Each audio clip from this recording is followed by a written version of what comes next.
বাইকে কিন্তু বেশি জায়গা লাগে না, দেখছেন কি একটা ছোট একটা চাপা জায়গা, এই চাপা জায়গা হইলে আমরা যাইতে পারি, আমাদের কোনো জ্যাম আটকাইতে পারবে না।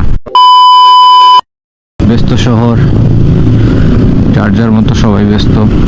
আমাদের মালয়েশিয়াতে কিন্তু বাইক চালানোর রাস্তা আছে, এটা তো হাইওয়ে না, মেন হাইওয়ে না, তো তার পাশাপাশি বাইকের জন্য এই ছোট একটা রাস্তা দেওয়া থাকে সব সময়। আর এত জ্যামের ভিতরে আমরা কিন্তু সুন্দর মতো বাইক চালাই যেতে পারতেছি, হয়তো বা ওই রকম স্পিডে চালাইতে পারতেছি না, তবে যদি কম্পেয়ার করেন বাংলাদেশের সাথে কম্পেয়ার করতে নাই, যেহেতু এটা বিদেশি, তাও মাঝে মাঝে কম্পেয়ার করার লাগে, যেহেতু আমরা বাইকার, বাংলাদেশেও বাইক চালাইছি, দেশের বাইরেও বাইক চালাই, সেই ক্ষেত্রে কিছু কিছু কথা শেয়ার করতে পারি। বাংলাদেশ হইলে এক জ্যামের ভিতরে 1 থেকে 1.5 ঘন্টা কাটায় দিতে হয় বাইকের মাধ্যমে, আর মালয়েশিয়াতে আমি যতই জ্যাম দেখছি কিন্তু বাইকের কোনো জ্যাম আমি দেখিনি কোনো সময়।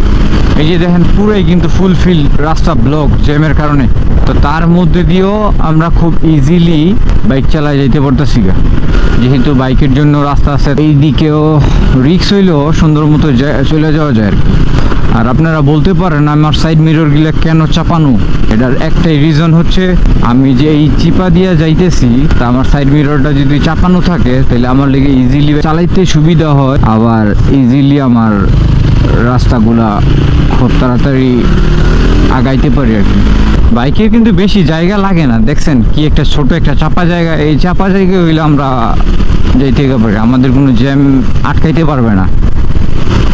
আর যদি একটু বাইক ভালো ড্রাইভার হয় তাহলে এই জ্যামের মধ্যে দিয়েও খুব ইজিলি চলে যাওয়া যায়, আর যদি নর্মাল হয় কাপাকাপি করে তাহলে তার সম্ভব না। তো যত কিছুর পরে হোক আমরা সেফলি বাইক চালাতে চেষ্টা করব আর সেফলি ড্রাইভ করতে চেষ্টা করব, তাহলে আমাদের জন্য ভালো, আর আমাদের আগে পিছে যারা আছে তাদের জন্য ভালো। কারণটা হইলো আমার কারণে আমি অ্যাক্সিডেন্ট করলাম, কিন্তু আরেকটা মানুষে শুধু তারে অ্যাক্সিডেন্টে শিকার করলাম। এই যে সামনে আবার আমাদের ট্রাফিক মামুরা আছে, তারা আবার রোড কন্ট্রোলিং করতেছে, পুশিং করতেছে তাড়াতাড়ি।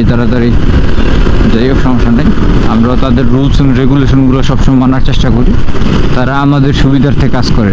যাই হোক গাইস, পরিশেষে সবাই সুস্থ থাকবেন, ভালো থাকবেন, দেখা হবে অন্য কোনো এক ভিডিওতে, অন্য কোনো এক ব্লগে।